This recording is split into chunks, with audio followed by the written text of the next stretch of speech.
Ilmu Ulat Sutera. Audiobook, novel silat. Cerita, Huang Ying. Bab 39. Sekali lagi Wan Fei yang tertawa lebar. Kong Sun Hong tidak usah khawatir. Seandainya suatu hari kudapati engkau memperlakukan sumoiku dengan semena-mena, biarpun harus kehilangan selembar nyawa ini, aku tetap akan meminta keadilan darimu, kata Kong Sun Hong tajam. Selesai berkata, dia langsung membalikan tubuhnya dan pergi dengan cepat. Wan Fei yang memandangi bayangan punggung Kong Sun Hong sampai menghilang. Dia masih berdiri termangu-mangu di tempat semula. Setelah beberapa saat baru dia berjalan kembali ke bekas markas Butibun. Sekembalinya ke bekas markas Butibun, Wan Fei yang langsung menghambur ke kamar Yan Chongtian. Supeknya itu sedang duduk bersila di atas tempat tidur. Melihat Wan Fei yang masuk ke dalam, wajahnya murung kembali. Supek! Gairah Wan Fei yang telah pula kembali. Ada urusan apa lagi? Tanya Yan Chongtian dengan nada enggan. Wan Fei yang tidak ambil hati terhadap sikap supeknya itu. Supek, kecuali dirimu, aku tidak punya sanak famili lagi. Kau ingin aku menjadi walimu bukan? Yan Chongtian mendengus dingin. Seandainya Fu Hongkun yang kau pilih, tanpa kau katakan apa-apa, aku juga akan mengatur segalanya, tapi putri Toku Buti itu. Wan Fei yang memandangnya dengan heran. Bukankah Supek juga sangat menyukai Hong Kounio? Sekarang masalahnya bukan aku suka atau tidak. Yan Chongtian lagi-lagi mendengus dingin. Aku benar-benar tidak mengerti hatimu. Meskipun Hong Kounio orangnya boleh juga, tapi bagaimanapun tidak dapat menandingi Hongkun. Mengapa kau tidak bisa menyukai Hongkun saja? Fu Kounio memang seorang gadis yang baik. Baik sudah lebih dari cukup. Urusan cinta kasih, orang lain memang sulit mengerti. Kami juga sukar menjelaskannya. Supek, pernahkah kau menyukai seseorang dalam hidupmu? Sejak usia 10 tahun aku sudah mulai giat berlatih ilmu silat. Seluruh perhatianku hanya dipusatkan pada ilmu silat. Aku tidak pernah mengenal cinta kasih antara pria dan wanita, sahut Yan Chongtian dengan nada dingin. Itulah sebabnya, tidak aneh mengapa Supek tidak mengerti perasaanku. Selama ini aku selalu menganggap Fu Kounio sebagai adikku sendiri. Sedangkan perasaanku terhadap Hong Kounio.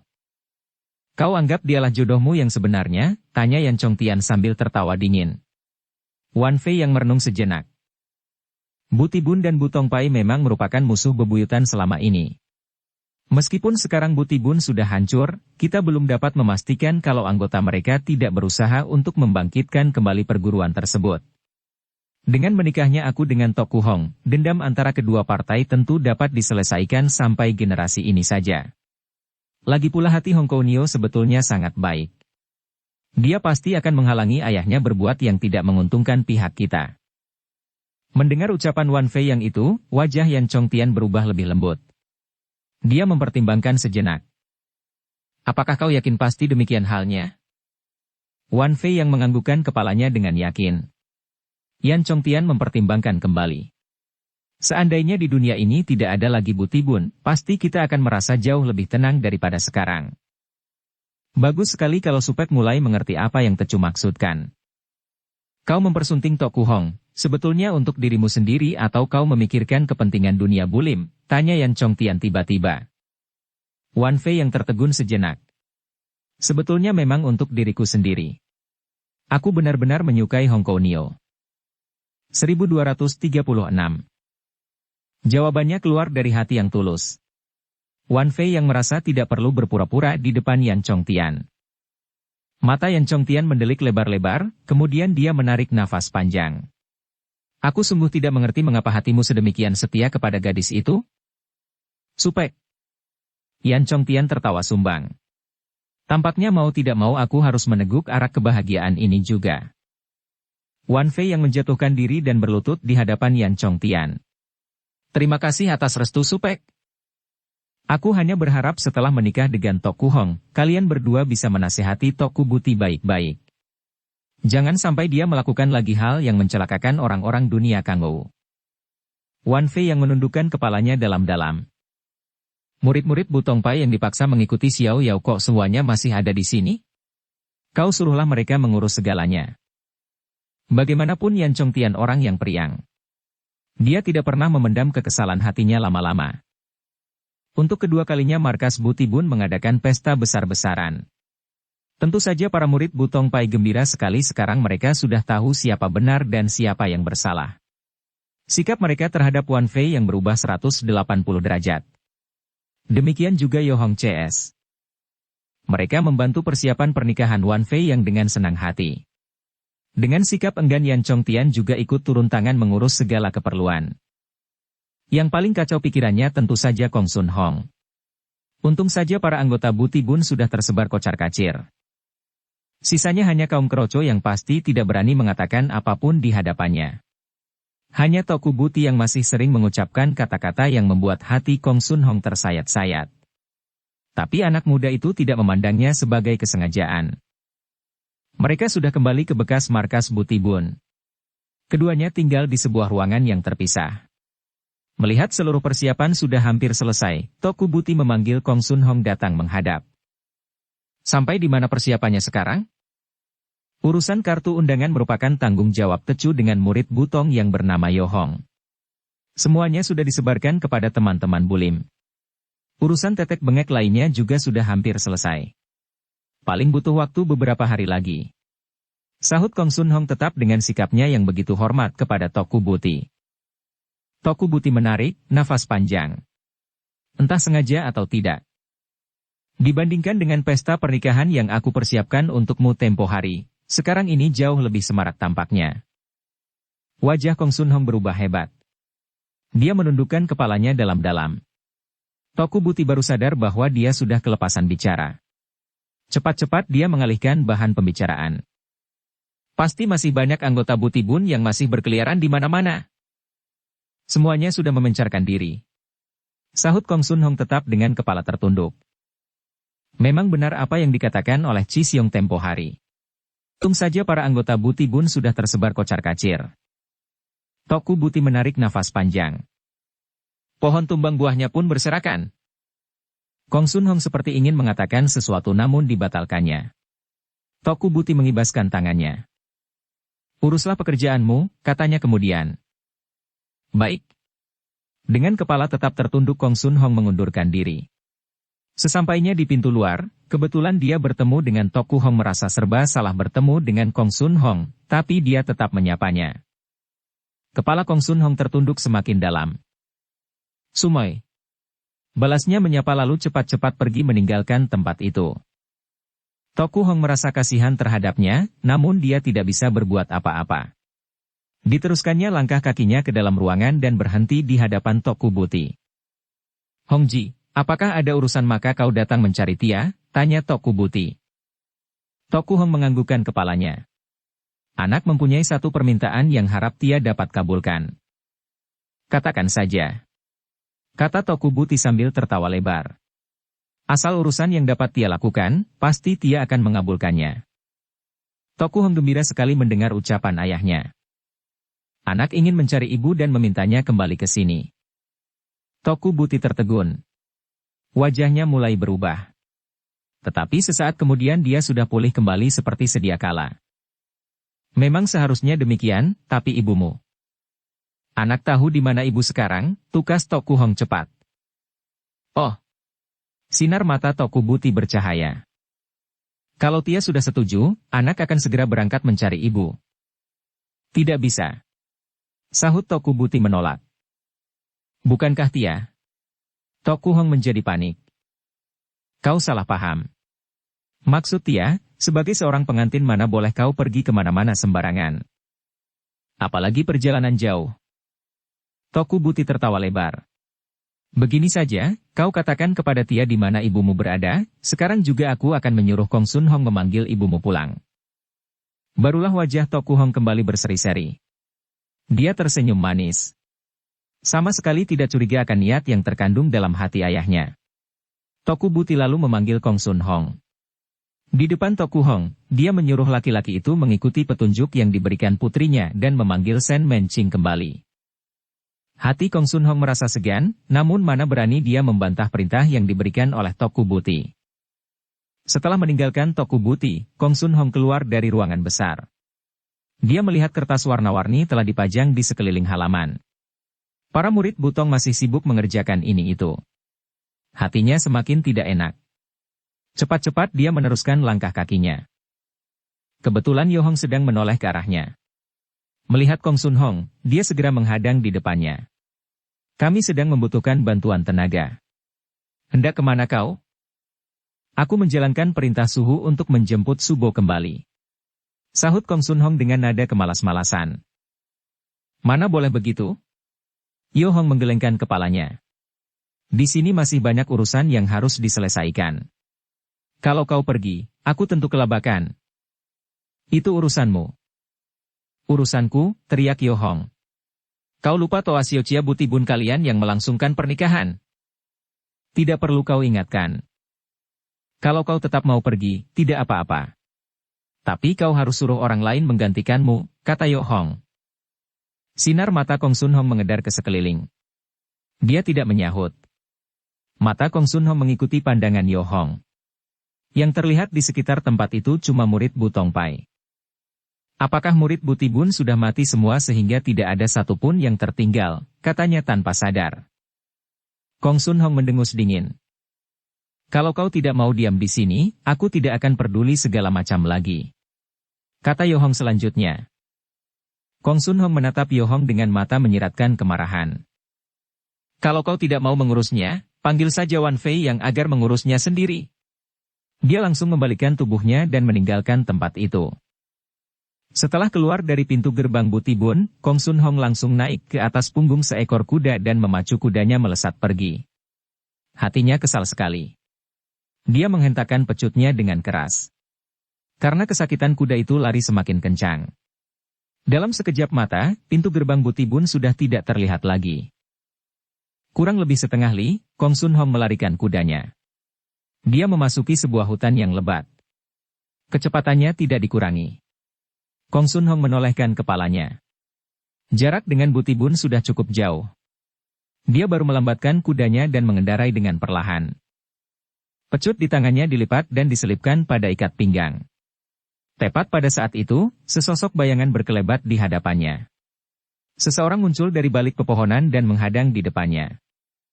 Kurang ajar, bentak Kong Sun Hong marah. Pecutnya dikeluarkan kembali. Baru saja dia berniat menyabetkan pecut itu ke depan, tiba-tiba dia menariknya kembali. Tepat pada saat itu juga, dia sudah melihat siapa yang ada di hadapannya. Suhu. Panggilnya tanpa sadar. Hampir saja dia melorot turun dari kudanya. Ternyata orang yang menghadangnya adalah Toku Buti. Kong Sunji, mengapa kau melarikan kuda dengan tergesa-gesa? Ucapan Toku Buti lebih mengherankan lagi. Bukankah Suhu memerintahkan agar Tecu bergegas menghadap Subo kembali ke sini? Tanya Kong Sun Hong bingung. Toku Buti menggelengkan kepalanya. Aku hanya memerintahmu untuk menjemputnya, tapi tidak menyuruhmu tergesa-gesa menjemputnya. Suhu? Kong Sun Hong semakin tidak mengerti. Waktunya sudah tinggal sedikit hari lagi. Lebih baik kau kembali pada hari kedua setelah pernikahan Sumoimu. Bukankah Subo tidak sempat ikut merayakan hari pernikahan Sumoy? Memang aku berharap demikian. Mengapa? Tanya Kong Sun Hong penasaran. Tidak usah banyak tanya. Wajah Toku Buti berubah kelam. Tapi, orang lain bergembira merayakan hari pernikahannya, apakah kau juga senang menyaksikan dari samping? Tanya Toku Buti sambil tertawa dingin. Kong Sun Hong tertegun mendengar ucapan itu. Lakukanlah apa yang aku perintahkan. Ingat baik-baik. Tanpa menunggu jawaban dari Kong Sun Hong, tubuh Toku Buti langsung berkelebat menerobos ke dalam hutan. Mengapa? Kong Sun Hong menatapi kepergian Toku Buti yang sulit ditebak. Cara bicaranya juga demikian misterius. Kata-katanya sangat terbatas. Biasanya dia selalu menjelaskan rencananya panjang lebar. Mau tidak mau perasaan Kong Sun Hong jadi tidak dapat melepaskan diri dari pikiran yang bukan-bukan. Malam semakin larut, kesunyian mencekam. Kong Sun Hong mondar-mandir di dalam kamarnya. Dia menyewa sebuah kamar di penginapan yang cukup mewah. Kenangan masa lalu berputaran di benaknya. Dia teringat ketika dirinya rela menerima 7 kati tebasan golok demi membebaskan Toku Hong dari hukuman kematian. Dia juga teringat sikap Toku Hong yang dingin terhadapnya selama ini. Hatinya semakin galau dan gelisah. Salahkah bila dia mencintai gadis itu? Patutkah gadis itu mendapat cinta kasih yang sedemikian dalam darinya? Akhirnya ternyata yang mendapatkan Toku Hong adalah Wan Fei yang tidak pernah mengorbankan apa-apa untuk gadis tersebut. Kong Sun Hong membuka jendela kamarnya dan menatap langit. Rembulan berbentuk sabit. Laksana senjata yang siap menyayat hati Kong Sun Hong. Hati laki-laki itu memang sudah hancur berkeping-keping. Rembulan yang sama, perasaan hati yang berbeda.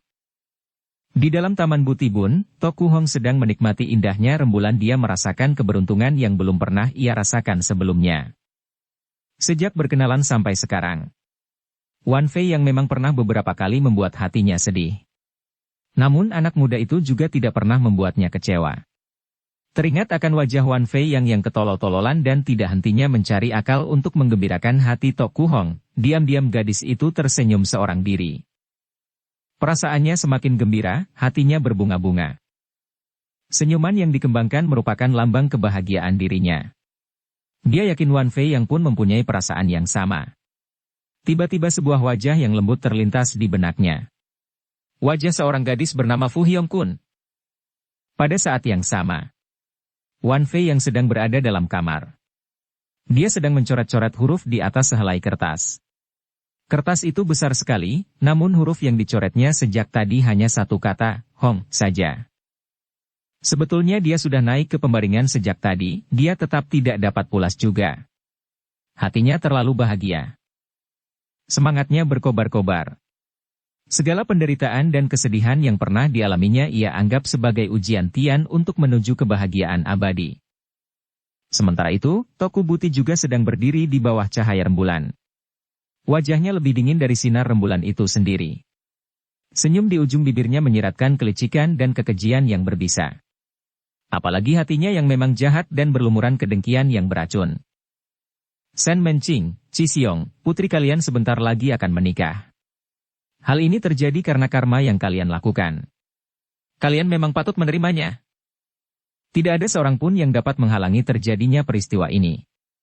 Sen Menqing, aku ingin kau menderita seumur hidup karena kejadian ini. Chi Xiong, biar di alam baka pun, kau tidak akan dapat mencapai ketenangan. Tidak ada seorang pun yang mendengar apa kata-kata yang tersirat dalam hatinya, lalu siapa yang bisa menghalangi agar peristiwa itu jangan sampai terjadi? Dapat dibayangkan betapa kejinya hati orang yang satu ini. Senja hari. Sen Menqing berjalan mondar-mandir di depan pondok penyimpanan alat-alat penangkap ikan. Di bawah sinar mentari yang hampir tenggelam, keadaan di sekitar tampak demikian tenang. Mestinya hati Sen Menqing juga sudah mencapai ketenangan, tapi entah mengapa tiba-tiba dia mendapat firasat yang tidak enak. Ada apa sebetulnya? Menyiratkan kemarahan. Pada saat itu juga, dia membayangkan Toku Hong. Bagi seorang ibu, keselamatan anaklah yang paling diutamakan. Apabila perasaannya tidak enak, dia segera resah. Pikirannya mulai membayangkan yang tidak-tidak. Jangan-jangan telah terjadi sesuatu hal yang tidak diinginkan pada diri putrinya. Tapi dengan didampingi oleh Wan Fei yang dan Yan Chongtian, rasanya tidak mungkin terjadi sesuatu pada Hong Ji. Keselamatannya pasti dijaga oleh kedua orang itu. Sen Menqing menarik nafas panjang. Tiba-tiba telinganya mendengar suara langkah kaki. Dia menolehkan kepalanya. Terlihat Fu Hyong-kun menghampiri dengan sebuah kail dari batang bambu dan sebuah keranjang tempat menaruh ikan. Hujin, di luar angin begini kencang. Mengapa kau tidak berdiam di dalam rumah saja? Sebagaimana biasanya sikap Fu Hyong-kun tetap lembut dan penuh perhatian. Sen Menqing menggelengkan kepalanya. Dia menyuruhmu tergesa-gesa menjemputnya. Tidak apa-apa. Matanya menatap ke arah keranjang yang dibawa Fu Hyong-kun. Berapa ekor ikan yang kau dapat hari ini? Fu Hyong-kun mengangkat keranjangnya dan memperlihatkan isinya kepada Sen Menqing. Yang kecil-kecil sudah aku lemparkan kembali ke dalam laut. Hanya tersisa 2 ekor yang paling besar saja. Sen Menqing tersenyum lebar. Hal apapun kau mengerti. Seandainya Hong Ji ada setengah hari dari bakatmu saja sudah terhitung lumayan. Anak itu memang sejak kecil terlalu dimanjakan. Sen Menqing menarik nafas kembali. Tapi ilmu silat Hong Cici tinggi sekali. Apa gunanya ilmu silat yang tinggi bagi seorang gadis? Setiap hari berkelahi dan membunuh. Adat pun menjadi semakin keras. Tidak ada seorang pun yang bisa menasihatinya kalau dia sudah bertekad ingin melakukan sesuatu. Tempo hari beberapa kali, untung saja ada Wan Fei yang turun tangan memberikan pertolongan, kalau tidak sejak dini sudah mati atau paling tidak terluka parah di tangan bocah Kuan Tiong Liu itu. Sen Menqing menarik nafas dalam-dalam. Mendengar ucapan Sen Menqing dan sikapnya, Fu Hiong sudah dapat menerka sebagian isi hati wanita itu. Dia cepat-cepat menghiburnya. Ada wanto aku yang menjaga Hong Cici, pasti tidak akan terjadi apa-apa. Sen Menqing mengangguk kecil. Mudah-mudahan. Kalanya lirih. Wanto aku pasti tidak akan membiarkan Hong Cici dihina orang. Kata-katanya ini diucapkan dengan hati terharu. Hiong Kun, bagaimana menurut pendapatmu pemuda bernama Wan Fei yang itu? Sen Menqing mengalihkan pertanyaannya. Meskipun sikapnya kadang-kadang sedikit ketolol-tololan, tapi hatinya mulia sekali. Dia lebih suka dirinya sendiri yang terhina daripada temannya yang dihina. Tidak salah. Maka aku tidak sayang mewariskan sebagian tenaga dalamku untuk menyempurnakannya agar berhasil melatih Tian Chan Sin Kang. Kelak dia pasti akan membalas budi Hu Jin. Sahut Fu Hiong Kun. Semuanya merupakan takdir Tian. Aku hanya berharap kelak dia dan Hong Ji akan berbahagia untuk selamanya. Kata Sen Menqing dengan mata menerawang di kejauhan. Hati Fu Hiong Kun pedih mendengar kata-kata itu. Namun dia tidak memperlihatkan perasaannya. Dia memang seorang gadis yang bijaksana serta tidak pernah dengki terhadap siapapun. Wanto aku sudah menguasai semua ilmu pusaka Butong Pai. Kelak namanya pasti akan menonjol di dunia Kangou. Sen Menqing merasa terharu. Selama hidupnya Chi Siong melatih ilmu dengan giat, toh dia hanya sanggup menguasai Butong Liok Kiat. Untung saja ada Wan Fei yang. Kalau tidak, mati pun dia tidak dapat memejamkan mata dengan tenang. Dia berhenti sejenak. Ini yang dinamakan orang baik jangan takut kehilangan generasi penerus. Tentu saja. Wanto aku sebenarnya memang putra Chi Siong Tu Jin. Apa? Sen Menqing terkejut sekali. Matanya membelalak dengan lebar. Apa yang kau katakan? Wan Fei yang adalah putra Chi Siong Tu Jin? Fu Hiong Kun menganggukkan kepalanya dengan yakin. Menurut cerita yang aku dengar, kejadiannya sebelum Chi Siong Tu Jin menyucikan diri menjadi pendeta. Dia berhubungan dengan sepupunya sehingga gadis itu hamil, namun Chi Siong Tu Jin tidak tahu. Ketika dia datang berkunjung lagi beberapa tahun kemudian, ternyata anak itu sudah mulai besar. Ibunya sendiri meninggal sehabis melahirkan Wanto Ako. Chi Siong lalu membawa anaknya ke Butong San. Namun karena saat itu dia sudah menjadi Chiang Bun Ji Butong Pai, dia tidak dapat mengakui Wan Fei yang sebagai anaknya. Secara diam-diam dia mengajarkan Wanto Ako ilmu silat. Hal ini pula lah yang akhirnya ketahuan sehingga Wanto Ako dikira sebagai pembunuh Chi Siong Tu Jin. Salah paham pun semakin besar karena Wanto Ako sendiri tidak berani mengakui di depan umum bahwa Chi Siong Tu Jin adalah ayahnya. Sementara mendengarkan, wajah Sen Menqing semakin berubah. Hal ini bagaikan kilat yang menyambar di tengah hari bolong. Putra Chi Siong. Gumamnya seorang diri tubuhnya terhuyung-huyung. Kepalanya pusing 7 keliling. Dia mengulurkan tangannya bertumpu pada tembok rumah. Melihat keadaannya, Fu Hiong Kun terkejut sekali. Keranjang dan kail di tangannya cepat-cepat diletakkan di alas tanah, dia segera membimbing Sen Menqing.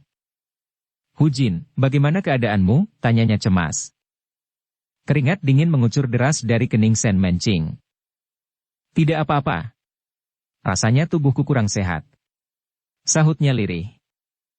Mari aku Papa Hu Jin masuk ke dalam rumah. Tidak usah. Tiba-tiba Sen Menqing mengajukan pertanyaan yang mengejutkan Fu Hiong Kun. Fu Kounio, bukankah kau juga sangat menyukai Wan Fei yang? Wajah Fu Hiong Kun merah padam karena jengah. Dia tidak menyahut pertanyaan itu. Sen Menqing menarik nafas panjang. Kau tidak usah khawatir. Kalau Fei yang tahu kau begitu memperhatikannya dan secara diam-diam menyukainya, dia pasti tidak akan menyia-nyiakan engkau begitu saja. Hong Cici dengannya barulah pasangan yang serasi. Sahut Fu Hiong Kun dengan hati tersayat pilu. Dia. Sen Menqing seperti ingin mengatakan sesuatu tetapi dibatalkannya, akhirnya dia hanya berkata, kelak dia hanya bisa bersanding denganmu. Fu Hongkun menggelengkan kepalanya. Lebih baik aku masuk ke dalam dan membersihkan kedua ekor ikan tadi agar dapat dimasak secepatnya. Sen Mencing memandangi punggung gadis itu sampai masuk ke dalam rumah. Dia masih berdiri termangu-mangu di sana. Wan Fei yang adalah putra kandung Qi Xiong. Untung saja belum terjadi apa-apa antara diri anak muda itu dengan Hong Ji. Sen Mencing mengangkat tangannya dan mengusap keringat dingin yang membasahi keningnya. Hatinya baru lega sedikit, namun kekhawatiran itu datang lagi. Entah bagaimana keadaan kedua orang itu sekarang? Semacam kengerian yang sukar dilukiskan menyelimuti hati Sen Mencing. Sepanjang malam itu dia tidak dapat memejamkan matanya. Bayangan Wan Fei yang dan Tok Hong terus berkecamuk di hatinya. Bagaimana kalau seandainya sekarang sudah terjadi sesuatu di antara mereka? Tapi Wan Fei yang bukanlah pemuda sembarangan, Sen Mencing yakin dia pasti akan berpikir panjang sebelum melakukan sesuatu. Tapi bagaimana kalau iblis merasuki hati mereka? Seperti apa yang terjadi antara dirinya dengan Qi Xiong? Sen Mencing tidak berani membayangkan hal yang bukan-bukan. Senja hari menjelang lagi. Fu Hongkun baru kembali dari dusun terdekat, tangannya memeluk sekarung terigu. Karung terigu itu ternyata berlubang. Isinya berceceran. Tapi Fu Hongkun rupanya masih tidak menyadari. Tampaknya pikiran gadis itu sedang kacau, langkah kakinya seperti berat sekali. Cara jalannya juga seperti orang yang hilang ingatan. Setelah masuk ke dalam rumah, dia meletakkan karung berisi terigu di atas meja. Dia duduk di atas bangku panjang yang terdapat di samping meja tersebut. Sekian lama dia duduk termenung, Sen Mencing sudah berada di sampingnya pun dia masih belum sadar. Melihat keadaannya yang aneh, Sen Mencing merasa heran. Hongkun. Apa yang telah terjadi? Tanyanya penuh perhatian. Fu Hongkun tersentak dari lamunannya. Dia menggelengkan kepalanya 2 kali. Tidak ada apa-apa. Apakah tubuhmu kurang sehat? Sen Mencing mengulurkan tangannya meraba kening gadis itu. Tapi tampaknya keadaan Fu Hongkun baik-baik saja. Fu Hongkun tidak dapat menahan kepiluan hatinya lagi. Sejak kecil dia memang tidak merasakan perhatian seorang ibu. Kasih sayang Sen Mencing membuat hatinya semakin tersayat. Dia menangis terseduh-seduh. Sen Mencing semakin bingung melihatnya. Hongkun, ada apa sebetulnya? Katakanlah padaku. Siapa tahu aku dapat membantumu menyelesaikan masalah yang menggelayut hatimu. Fu Hongkun menggelengkan kepalanya dengan air mata mengalir dengan deras. Sen Mencing membelai-belai rambut gadis itu. Akhirnya Fu Hongkun mengatakan juga apa yang menyusahkan hatinya. Wan Toako dan Hong Cici akan menikah. Rasa terkejut Sen Mencing bukan alang-kepalang. Tubuhnya terhuyung-huyung mundur beberapa langkah. Tiba-tiba dia menjerit dengan keras, tidak mungkin. Suara jeritannya demikian keras sehingga Fu Hongkun terperanjat.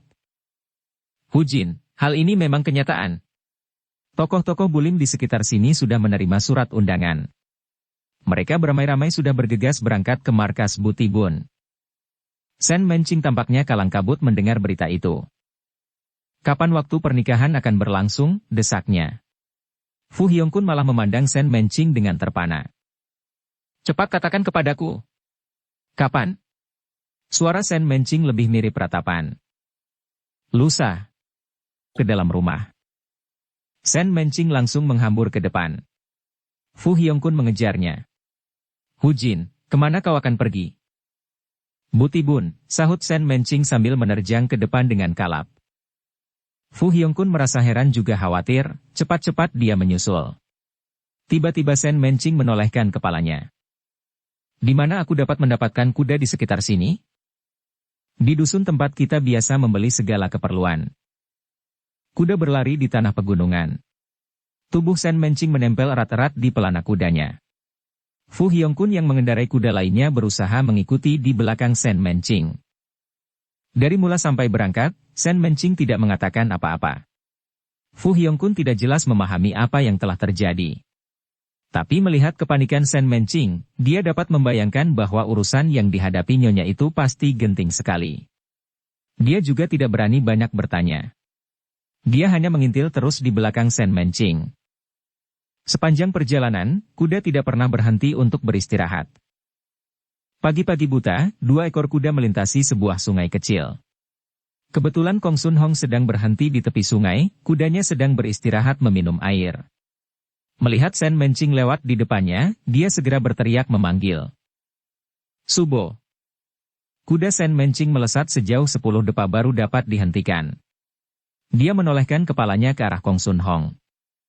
Kong Sun Ji, apa yang kau lakukan di sini? Tanyanya dengan nada tajam. Suhu menyuruh aku menjemput Subo kembali ke Butibun. Pada saat ini kau baru sampai? Aku. Tecu. Menyuruhmu tergesa-gesa menjemputnya. Untuk sesaat Kong Sun Hong juga tidak tahu bagaimana harus memberi jawaban kepada Sen Mencing. Apakah Toku Buti yang memintamu agar tidak usah tergesa-gesa? Tanya Sen Mencing dengan nada sinis. Tecu. Suhu. Apa sebetulnya yang ia katakan? Bentak Sen Mencing dengan suara keras. Suhu mengatakan bahwa biar Subo sampai pada hari kedua setelah pernikahan juga tidak jadi masalah. Kong Sun Hong memberanikan dirinya. Karena bentakan Sen Mencing tadi, dia tidak dapat berterus terang. Sen Mencing tertawa sumbang. Bagus. Toku Buti. Hatimu benar-benar berbisa. Tentu saja Fu Hyong-kun tidak mengerti apa maksud kata-katanya. Kong Sun Hong juga tidak mengerti. Sen Mencing juga tidak menjelaskan panjang lebar. Dia langsung menarik kudanya agar berlari dengan cepat. Fu Hyong-kun segera mengikuti dari belakang. Kong Sun Hong tertegun sejenak. Akhirnya dia naik ke atas kudanya dan berlari menyusul. Memang sifatnya kadang-kadang berangasan, tapi dia bukan orang bodoh. Melihat tampang Subonya yang begitu marah, lagi pula melarikan kuda sedemikian cepat dan panik. Dia ingat lagi mimik wajah Toku Buti dan cara bicaranya yang aneh. Kong Sun Hong segera dapat merasakan bahwa sesuatu yang mengerikan pasti akan terjadi. Tapi biar bagaimanapun memeras otaknya dia tetap tidak dapat berpikir mengenai yang akan terjadi. Kenyataannya, hal mengerikan yang akan terjadi benar-benar di luar dugaannya. Kalau saja dia tahu sejak semula, bagaimanapun dia akan membangkang perintah suhunya yang akan menghancurkan hidup Toku Hong. Senja hampir berakhir. Malam sebentar lagi menjelang. Tiba-tiba awan menjadi gelap. Langit mendung. Lalu disusul dengan kilat menyambar serta geledek bergemuruh. Namun pesta pernikahan tidak berhenti walaupun hujan turun dengan lebat. Para tamu sudah hampir memenuhi tempat itu. Cahaya lentera terang benderang. Suara tambur bertalu-talu. Belum lagi pekik sorak dan tawa para hadirin. Begitu keras dan riuhnya sampai-sampai sambaran petir pun hampir tidak terdengar jelas. Peristiwa ini memang menggembirakan semua orang. Termasuk tokoh-tokoh bulim. Dengan bergabungnya Butong Pai dan Toku Buti, tentu orang itu akan kembali memulai hidup baru dan tidak akan menimbulkan bencana lagi bagi dunia persilatan. Oleh karena itu, pesta pernikahan berlangsung dengan lancar. Wan Fei yang juga gembira sekali, tapi kadang-kadang ada terselip juga kepedihan di dalam hatinya. Alangkah bahagianya seandainya ayah dan ibunya masih hidup dan dapat menyaksikan dirinya menikah. Sedangkan Toku Buti juga sedang melamun. Mengapa ibu belum sampai juga? Hatinya sudah rindu sekali. Berulang kali ia melirik ke halaman depan. Pada saat itu, Sen Mencing masih melarikan kudanya di luar kota. Kuda yang ditungganginya saat ini adalah kuda yang kelima. Dia tidak pernah berhenti untuk mengisi perutnya selama 2 hari ini. Tentu saja kudanya tidak kuat bertahan. Oleh karena itu, setiap setengah hari dia mengganti kuda yang baru. Dia sendiri bahkan tidak meminum air setitik pun. Sen Mencing hanya berharap tidak terlambat mencegah pernikahan antara Wan Fei yang dengan Toku Hong. Angin bertiup dengan kencang. Hujan semakin deras. Petir terus menyambar. Geledek memekakkan telinga. Sen Mencing tidak memperdulikan semuanya. Dia terus memacu kudanya menerjang ke depan. Dipeluknya kudanya erat-erat. Wajahnya basah kuyup, demikian pula sekujur tubuhnya. Entah air hujan atau air mata yang membasahi pipinya. Fu Hyong-kun dan Kong Sun Hong mengejar dari belakang. Mereka sendiri sudah seperti orang kalap. Jalanan di hadapan mereka hanya remang-remang. Entah masih berapa jauh jarak yang harus ditempuh untuk mencapai Butibun? Diam-diam Fu Hyong-kun mengkhawatirkan keadaan Sen Mencing. Upacara pernikahan berakhir dengan sempurna. Toku Buti sendiri yang mengantar sepasang pengantin itu masuk ke dalam kamar untuk melewati malam pertama. Dia tidak bisa menahan dirinya untuk tersenyum simpul atas keberhasilan rencananya yang jahat. Yan Chongtian duduk di ruangan besar. Hatinya galau sekali. Bagaimanapun dia tidak menyangka bahwa antara Buti Bun dan Bu Tongpai bisa menjadi besan. Apakah ini suatu keberuntungan ataukah suatu kemalangan? Dia benar-benar tidak tahu. Toku Buti masuk ke dalam ruangan tersebut. Dia melirik sekilas kepada Yan Chongtian lalu mengangkat cawannya dari atas meja. Yan Heng, Xiao Te menghormatimu dengan secawan arak. Secawan arak ini sebagai tanda musnahnya permusuhan antara Buti Bun dan Bu Tongpai, juga demi ketentraman dunia bulim sejak sekarang. Katanya. Mulutnya memang mengucapkan kata-kata itu, tetapi sudah pasti hatinya tidak. Tentunya Yan Chongtian tidak dapat menerka pikiran Toku Buti, dia hanya mendengar apa yang keluar dari bibirnya yang manis. Dia merasa arak yang ditawarkan oleh Toku Buti memang harus diterima. Perasaan gagahnya terbangkit seketika. Dia mengangkat cawannya tinggi-tinggi. Bagus sekali. Apa yang kau katakan memang benar. Mari kita minum. Secawan demi secawan mereka keringkan, kadang-kadang keduanya saling pandang lalu tertawa terbahak-bahak. Para tamu yang masih ada juga ikut meneguk arak sebanyak-banyaknya. Hari yang berbahagia ini harus diakhiri dengan meriah. Tidak ada orang yang memperhatikan senyum licik yang tersungging di bibir Toku Buti. Tidak seorang pun. Di luar ruangan hujan dan kilat saling menyapa. Geledek seakan tidak mau kalah menunjukkan kewibawaannya. Setelah suara tambur berhenti, suara geledek seperti lebih berkuasa lagi memperlihatkan keangkerannya. Di dalam kamar pengantin menyala sepasang lilin merah. Kerumunan orang-orang yang mengganggu sudah keluar semua. Hanya tertinggal sepasang pengantin baru yang saling berhadapan. Toku Hong berjalan menuju tempat tidur dan duduk di bagian ujungnya. Kepalanya tertunduk dalam-dalam. Tadinya dia tidak merasakan apa-apa. Sekarang kerumunan orang sudah bubar, tinggal mereka berdua. Perasaannya jengah sekali. Dia tidak berani menatap Wan Fei Yang. Hati anak muda itu sendiri sangat tegang. Maklumlah pengantin baru. Apalagi seumur hidupnya, dia belum pernah bermesraan dengan seorang gadis. Hatinya gelisah. Jantungnya berdebar-debar. Dengan tangan gemetar, dia membuka kerudung yang menutupi wajah Toku Hong. Gadis itu melirik Wan Fei yang sekilas. Pipinya merah karena malu. Dia baru bermaksud menundukkan kepalanya kembali, tetapi Wan Fei yang sudah memegang dagunya dan mengangkatnya ke atas sedikit. Dua pasang mata saling pandang. 1000 kata-kata telah terucap dalam sinar mata keduanya. Setelah sekian lama, akhirnya Toku Hong juga yang mulai membuka suara. Tolol, mengapa kau memandang aku seperti itu? Sahutan Wan Fei yang lebih tolol lagi. Aku baru menyadari kalau kau demikian cantik. Toku Hong mencibirkan bibirnya. Tadi kau hanya peduli meminum arak bersama para tamu. Kau bahkan tidak melirik aku sekalipun.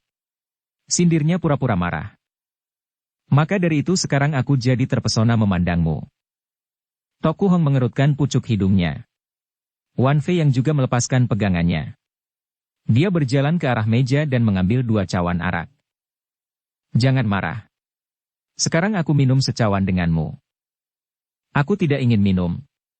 Sahut Toku Hong sambil memalingkan wajahnya. Orang mengatakan bahwa pengantin baru malah harus minum arak dari cawan yang sama. Mana boleh tidak mau minum? Toku Hong terpaksa menerima cawan arak itu dan mengeringkan isinya sekaligus. Sekejap kemudian wajahnya sudah berwarna merah, tetapi hal itu malah membuat kecantikannya semakin kentara. Wan Fei yang kemudian mengeluarkan sepotong belahan giok dari saku pakaiannya. Xiao Fei adalah orang yang melarat. Hanya ada sepotong giok ini yang dapat dihadiahkan kepadamu. Toku Hong mengulurkan tangannya menerima potongan giok tersebut. Wan Fei yang mengambil kesempatan itu untuk meraih tangan Toku Hong. Dalam waktu yang bersamaan, keduanya saling berpelukan dengan erat. Tepat pada saat itu juga, tiba-tiba pintu didobrak dari luar. Sen Mencing menerjang masuk dengan seluruh tubuh basah kuyup. Wajahnya pucat pasi. Kalian tidak boleh. Suaranya terdengar parau. Baru mengucapkan beberapa patah kata itu, dilihatnya keadaan kedua orang itu masih berpakaian rapi. Dia menghela nafas lega, seakan baru saja terlepas dari beban yang berat.